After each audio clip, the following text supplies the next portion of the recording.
बहुत valid points आ रहे हैं और हर जगह अभी डिबेट हो रही है। मोहम्मद ओवैस साहब, या ये आपको लगता है कि ये इतनी टाइट सिचुएशन है कि कोई रद्दोबदल की गुंजाइश नहीं है, जो दे दिया गया है सो दे दिया गया है, इसीलिए पहले डेलिब्रेशंस भी नहीं की गई, मशवरे भी नहीं किए गए?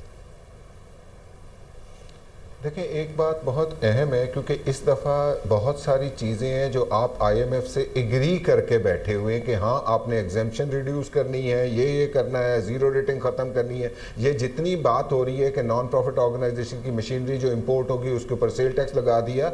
दूसरा देखें, सबसे अहम चीज़ जो हम उसको भी मेरे ख्याल है उतना ही इम्पॉर्टेंट है कि आपने तमाम किताबों पर और स्टेशनरी पर भी टैक्स लगा दिया, सेल टैक्स। तो क्या अब तालीम जो हासिल करना, जो इस वक्त ऑलरेडी जो चीजें हैं वो इतनी महंगाई के आलम में हो चुकी थी, तो उसके लिए इवन जो टेक्स्ट बुक्स हमारी बिकी हुई हैं, जो बच्चों की यानी 5वीं 6वीं लगा दीजिए टैक्स इस पर भी लगा दें, लेकिन एक नजर करम कीजिए पब्लिक सेक्टर के स्कूल्स पर भी, कि वहां पर आप ये ऑप्शन तो दीजिए कि हमें महंगी तालीम के लिए बच्चों को महंगे स्कूलों में ना भेजना पड़े।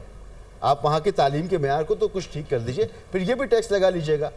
देखिए ना, बिल्कुल ये तालीम जो ठीक करना, फ्रैंकली ये तो खैर प्रोविंसेस के डोमेन में आता है। 18वीं तरमीम के बाद सूबों का काम है कि वो अपने इदारों को ठीक करे, लेकिन हमारे यहाँ तो हर आने वाले दिन में ये तालीम का सिस्टम जो है वो तबाह बर्बाद होता जा रहा है। यानी क्वालिटी, अब कोई भी आदमी अगर वो थोड़ा सा भी अफोर्ड कर सकता है वो खाना खत्म कर देता है, और वो गवर्नमेंट की बजाय कोशिश करता है कि किसी प्राइवेट स्कूल में, छोटे से छोटे प्राइवेट स्कूल में पढ़ा ले कि कम अज कम वहाँ क्लास तो होगी।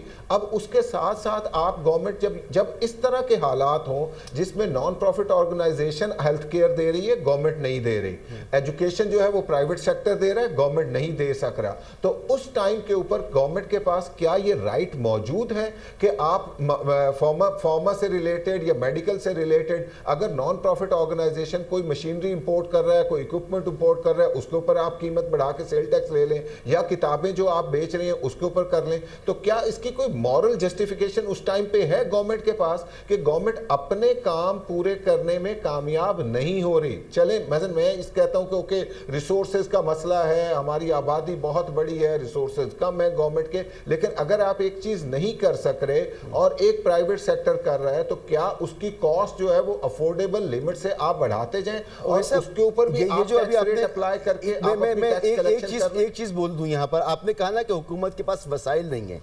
मैंने कुछ अरसे पहले, एग्जैक्ट नंबर मेरे पास नहीं है, मैंने एक रिसर्च की कि एक बच्चे पर हमारी सिंध की हुकूमत कितना खर्च करती है, तो आप यकीन करें जो फिगर हमारे सामने आया वो वही था जो किसी अच्छे बड़े स्कूल में एक बच्चे की फीस जाती है, उतना ही सिंध हुकूमत एक बच्चे पर खर्च कर रही होती है, स्कूल की मद में, टीचर की फीस की मद में, दीगर मदों में।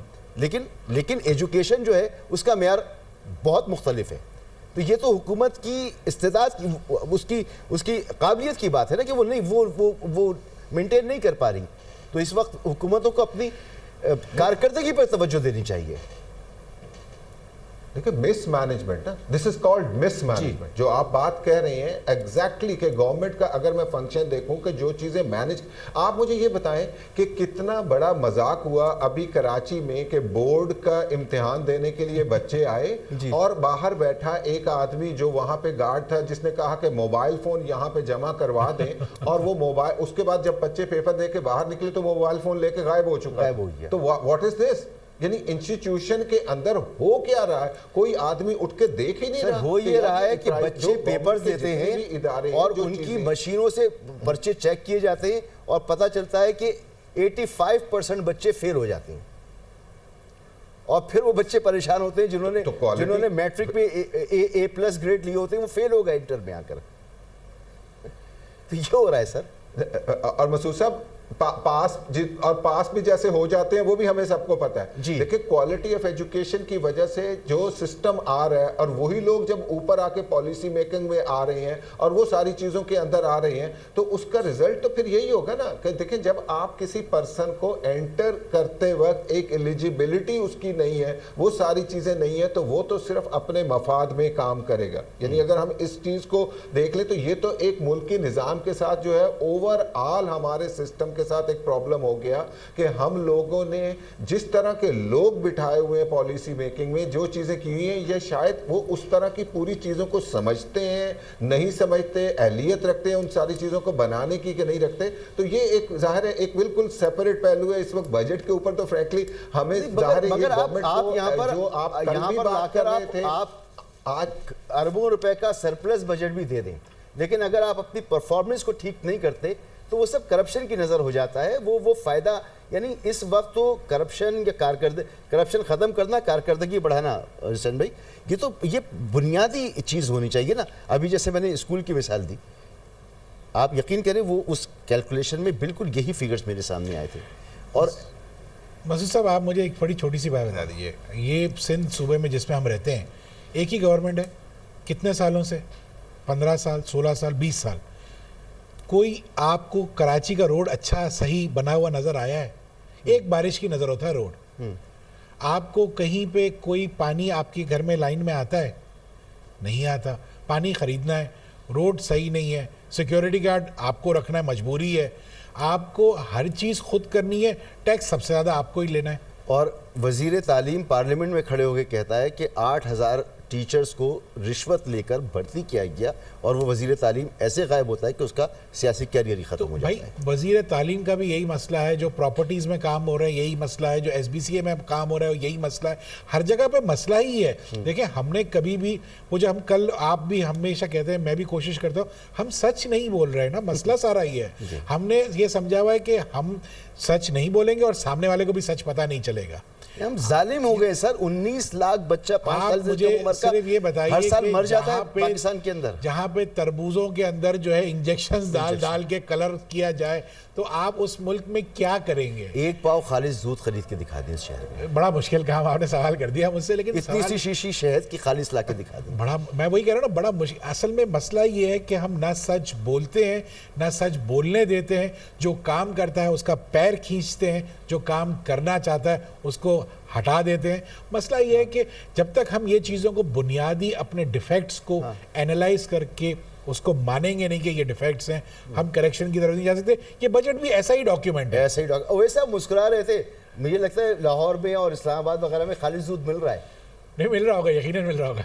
ये तो ख्वाब है। बाजार से कोई भी खाने की चीज़ जो है वो साफ सुथरी ले लें। फ्रैंकली ये एक ख्वाब है। यानी आप पाकिस्तान से बाहर चले जाएं तो आपको कोई भी चीज़ आप लेके खा लेते हैं, आपको तसल्ली रहती है, और पाकिस्तान में आने के बाद आपको लगता है कि यार ये पता नहीं है क्या चीज़। यानी ये अवैस भाई, नलके का पानी भी पी लेते हैं बाहर हम। ये दूध भी है कि नहीं है? बाहर हम नलके का पानी पी लेते हैं।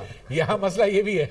वो जो फ्रांस का पानी यहाँ पर मिलता है ना बोतलों में, बड़ा महंगा, वो वहाँ पर नलकों में आ जाता है। शायद भाई आखिरी चंद मिनट से, तो यानी ये सबसे निचली सतह की बातें हैं जो हम इस यहाँ पर बैठकर कर रहे हैं। यहाँ पर अगर मसाइल होंगे तो आप यहाँ पर अमेरिका का बजट लाके पेश कर दें, उड़ जाएगा, तहलील हो जाएगा।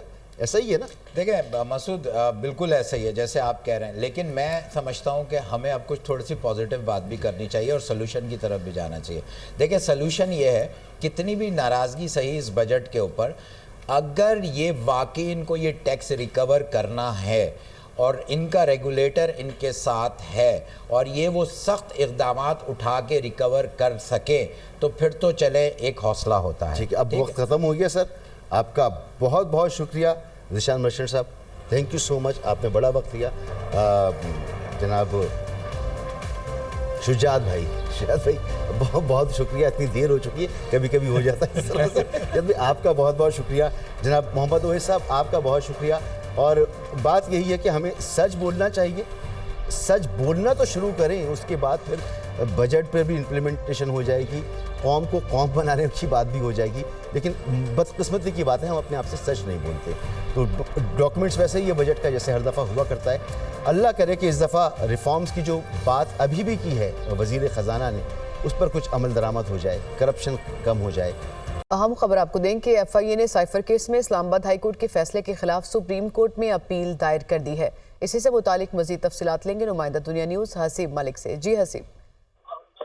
देखें, ये बानी पीटीआई और शाह महमूद कुरैशी के खिलाफ जो साइफर केस था, उसके अंदर एफआईए ने साइफर केस में इस्लामाबाद हाई कोर्ट के फैसले को सुप्रीम कोर्ट में ये चैलेंज किया है और दरखास्त दायर कर दी है। और इस्लामाबाद हाई कोर्ट ने बानी पीटीआई और शाह महमूद कुरैशी को साइफर मुकदमे के अंदर जो है वो बरी किया था। और 3 जो है जून का ये फैसला है, जिसके अंदर ये इस्तदा की गई है कि उस फैसले को कलअदम करार दिया जाए और इस्तदा की है कि 3 जून 2024 को गैर कानूनी फैसले के खिलाफ ये अपील की इजाजत दी जाए और दरखास्त को ऐसे तरीके से अपील में तब्दील किए जाने और इंसाफ के बेहतरीन मफाद में इसकी इजाजत दी जाए। तो ये दरखास्त एफआईए की जानिब से दायर कर दी गई है, जिसके अंदर बानी पीटीआई और शाह महमूद कुरैशी को जो कि बरी किया गया था इस्लामाबाद हाई कोर्ट की जानिब से। और chief justice Islamabad high court justice Aamir Farooq और जस्टिस मियां गुल हसन औरंगजेब की जानिब से ये फैसला सुनाया गया था। इसके ऊपर जो है अदालत ने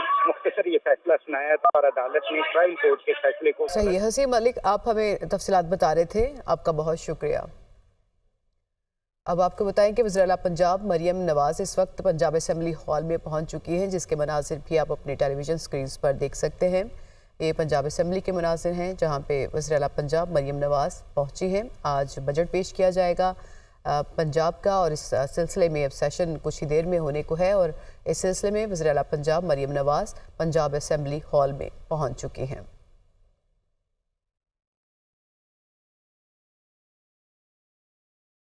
पंजाब असेंबली के मनाजिर हैं जो आप अपने टेलीविज़न स्क्रीन पर मुलाहिजा कर रहे हैं। वज़ीर आला पंजाब मरियम नवाज बजट का जो सेशन है, इजलास है पंजाब असेंबली का, उसमें शिरकत के लिए इस वक्त पंजाब असेंबली पहुंच चुकी हैं और अपनी नशिस्त उन्होंने संभाल ली है, जैसा कि आप अपने टेलीविज़न स्क्रीन पर भी देख सकते हैं। पंजाब असेंबली का आज बजट इजलास होगा और आज पंजाब का बजट पेश किया जाएगा। इससे पहले कि अपडेट्स आपको दें तो कुछ देर पहले ही इस बजट दस्तावेज़ पर वज़ीर आला पंजाब की जानिब से दस्तखत भी किए गए थे।